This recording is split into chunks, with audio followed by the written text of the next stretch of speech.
అందరికీ ముందుగా నమస్కారం. వీడియో చూసే ముందు వీడియోకి లైక్ కొట్టి మా ఛానల్ని సబ్స్క్రైబ్ చేసుకోండి. ఓం నమఃశివాయని కామెంట్ చేయండి. అందరిలోనూ ఒక అనుమానం అనేది ఉంటుంది. మనీ ప్లాంట్ అనేది ఇంట్లో ఉండవచ్చా, ఉంటే ఏ దిక్కున పెట్టుకోవాలి, ఎలాంటి పరిహారాలు పాటించాలి అనే అనుమానాలు అందరిలోనూ ఉంటాయి. ఇప్పుడు మనీ ప్లాంట్ ఏ దిక్కులో పెట్టుకోవాలి, ఎలాంటి నియమాలు పాటించాలో ఇప్పుడు చూద్దాం. మనీ ప్లాంట్ ఈ మొక్క గురించి అందరికీ తెలిసిందే. దీని ఇంట్లో పెట్టుకుంటే ధనం బాగా కలిసి వస్తుంది, అంతా శుభమే కలుగుతుందని అందరూ నమ్ముతారు. దీంతోపాటు ఈ మొక్క వల్ల దాని చుట్టూ ఉన్న వాతావరణంలో ఎల్లప్పుడూ పాజిటివ్ ఎనర్జీ ఉంటుంది. అది ఇంట్లోనే వారందరికీ చాలా శక్తిని, అదృష్టాన్ని ఇస్తుందని కూడా కొందరు నమ్ముతారు. అయితే ఇక్కడ వరకు బాగానే ఉన్న మనీ ప్లాంట్ని ఇంట్లో ఎక్కడ పడితే ఎక్కడ పెట్టకూడదు. కొన్ని ప్రత్యేకమైన ప్రదేశాల్లో దాన్ని ఉంచాలి. అప్పుడే మనకు తగిన ఫలితం లభిస్తుంది. ఇంతకీ అసలు మనీ ప్లాంట్ని ఎక్కడ ఉంచాలో, ఎక్కడ ఉంచకూడదు ఇప్పుడు తెలుసుకుందాం. వీడియో చూసే ముందు వీడియోకి లైక్ కొట్టి మా ఛానల్ని సబ్స్క్రైబ్ చేసుకొని ఓం నమఃశివాయ అని కామెంట్ చేయండి. మనీ ప్లాంట్ ఇంట్లో ఈశాన్యం దిశలో ఉంచకూడదు. అలా ఉంచితే ఇంట్లో ఉన్న ధనం అంతా పోతుంది. ఇంట్లో ఉన్న వారి ఆరోగ్యం కూడా బాగుండదు.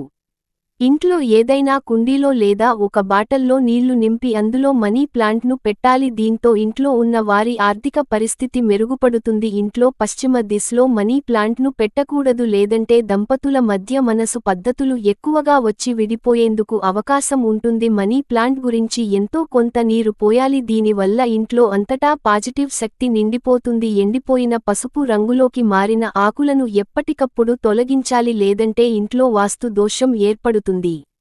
ఇంట్లో ఆగ్నేయ దిశలో మనీ ప్లాంట్ను ఉంచాలి. ఈ దిశ అంటే వినాయకుడికి ఎంతో ఇష్టం. ఈ క్రమంలో ఆ దిశలో మనీ ప్లాంట్ను ఉంచితే అదృష్టం బాగా కలిసి వస్తుంది, ధనం కూడా బాగా చేకూరుతుంది. ఇంట్లోని వారందరికీ శుభమే కలుగుతుంది. ఇలా ఈ దిశలో మనీ ప్లాంట్ను పెట్టుకొని ఆ లక్ష్మీదేవి అనుగ్రహానికి పాత్రులు కండి.